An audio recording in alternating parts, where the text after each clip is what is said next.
Merci de nous rester fidèles. Mesdames et messieurs, bonsoir et bienvenue dans ce 19h.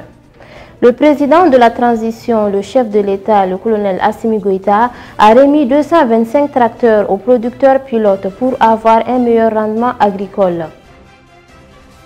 Le médiateur de la CEDEAO, l'ancien président nigérien Goodluck Jonathan, est de nouveau attendu à Bamako. Le premier ministre belge a présenté des excuses officielles pour la mort de Patrice Lumumba.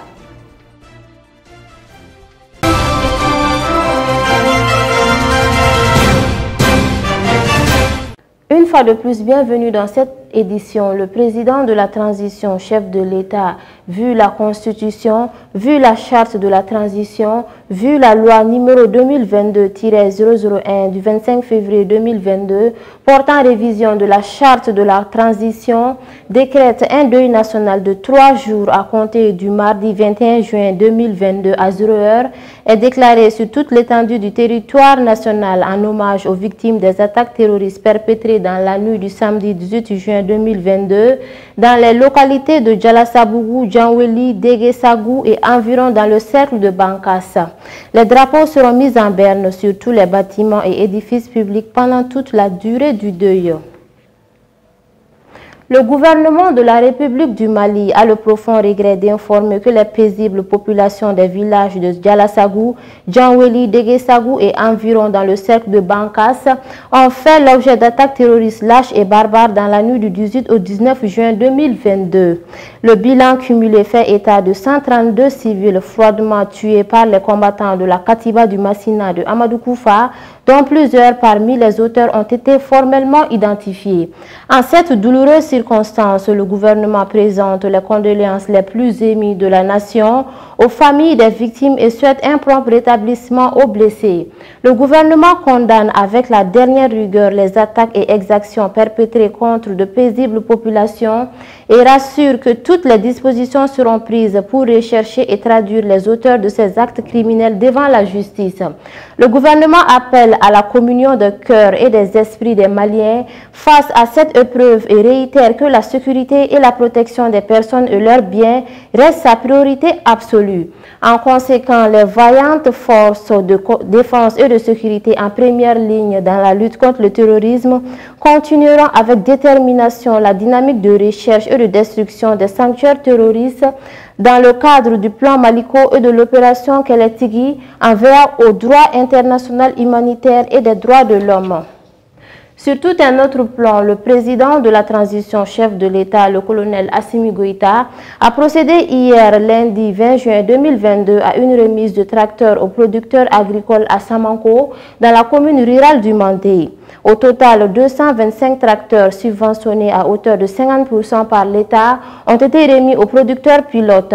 C'était en présence du Premier ministre Dr Choguel Kokala Maïga ainsi que plusieurs autres personnalités. Cette initiative des autorités de la transition permettra d'assurer l'autosuffisance alimentaire en ayant de meilleurs rendements agricoles.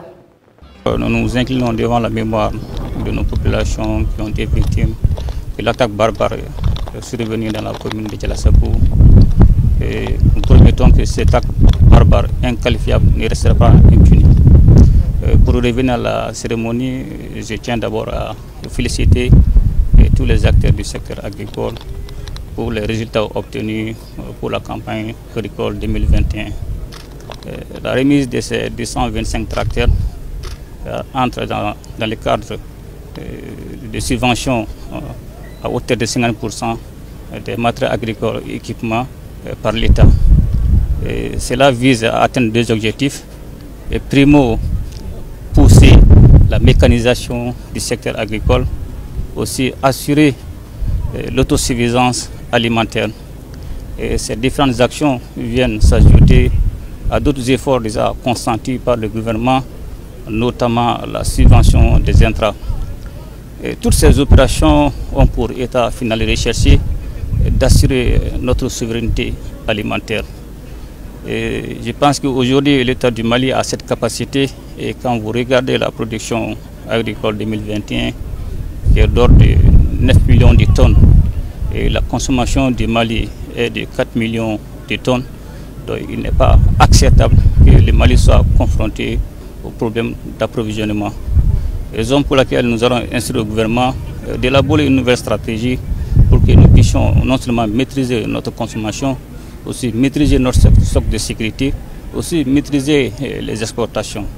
Et aussi, je tiens à lancer un appel aux élèves bénéficiaires de faire un bon usage de ces équipements, aussi de s'acquitter de leur quote-part pour que d'autres aussi puissent en bénéficier. Et aussi souhaiter une bonne campagne agricole 2021.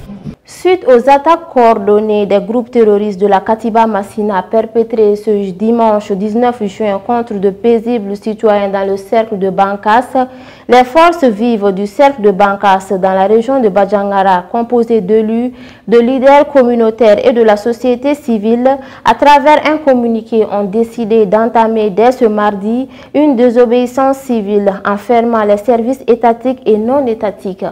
Seuls les centres de santé, les commerces et les ambulances restent fonctionnels, précise le communiqué. Cette décision fait suite à l'attaque terroriste menée par la Katiba du Massina contre les paisibles populations des villages de Djalassagou, Djanweli, Deguesagou et environ dans le cercle de Bankas, ayant fait 132 morts parmi les civils. L'attaque a été menée par des combattants de la Katiba du Massina dans la nuit du 18 au 19 juin courant dans plusieurs villages du cercle de Bankas dans la région de Badjangara au centre du pays, a annoncé lundi le gouvernement malien dans un communiqué. Dans un communiqué publié lundi soir, les organisateurs de la désobéissance civile ont déclaré que vu les différentes rencontres tenues et les missions effectuées auprès des plus hautes autorités du Mali pour demander la sécurisation des personnes et de leurs biens, nous sommes au regret de vous annoncer qu'à partir de mardi 21 juin courant, jusqu'à nouvel ordre, nous entrons en désobéissance civile conformément à l'article 121 de la Constitution du 25 février 1992. Le gouvernement de son côté rassure que toutes les dispositions seront prises pour rechercher et traduire les auteurs de ces crimes devant la justice, affirmant que la protection des personnes et de leurs biens demeure sa priorité absolue. Pour rappel, les forces vives de la région de Badjangara avaient entamé en décembre 2021 une désobéissance civile en procédant à la fermeture des services étatiques et les structures de l'éducation sur toute l'étendue de la région pour protester contre l'attaque terroriste des forains de Songo dans le cercle de Bankas ayant fait 31 morts et 17 blessés, dont une majorité de femmes et d'enfants appartenant à la foire hebdomadaire de Badjangara. Je vous en parlais dans les titres. Le médiateur de la CEDEAO, l'ancien président nigérien Goodluck Jonathan, est attendu de nouveau à Bamako du 23 au 24 juin 2022 pour échanger avec les autorités de la transition sur la durée de la transition et dégager un calendrier électoral. Il sera également là pour préparer le prochain sommet de la CEDEAO prévu pour le 3 juillet prochain, dont l'objectif est d'examiner la situation du Mali, du Burkina Faso et de la Guinée-Conakry, tous les trois pays engagés dans une transition politique. Selon la plateforme des mouvements du 14 juin 2014 d'Alger, un mouvement armé pro-gouvernemental, au moins 22 personnes dont des déplacés ont été exécutées le 12 juin par des hommes armés affiliés à Daesh dans la région de Ménaka. Suivons les détails.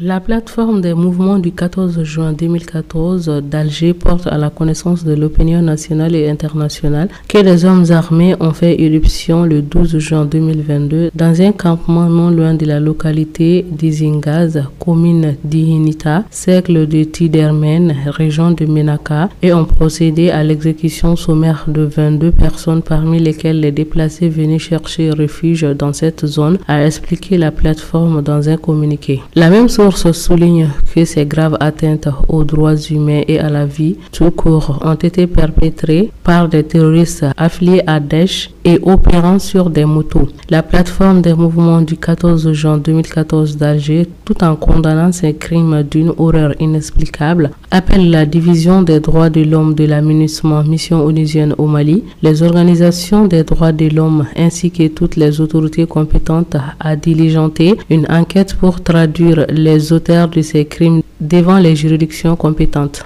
Elle a en outre réitéré son appel au gouvernement du Mali ainsi qu'à toutes les personnes physiques et morales concernées et particulièrement au mouvement signataire à tout mettre en œuvre pour endiguer cette vague de crimes de masse avant d'assurer qu'elle fera tout ce qui est possible pour que ces crimes ne restent pas impunis. Depuis le mois de mars dernier, de violents affrontements opposent la coalition du mouvement pour le salut de l'Azawad, groupe d'autodéfense Touareg, Imgat et allié à Gacha, et un groupe terroriste affilié à Daesh dans la région de Menaka au nord du Mali. Récemment, les forces armées maliennes sont venues en renfort aux mouvements armés pour déloger Doche dans la localité d'André Boukan, à la frontière avec le Niger.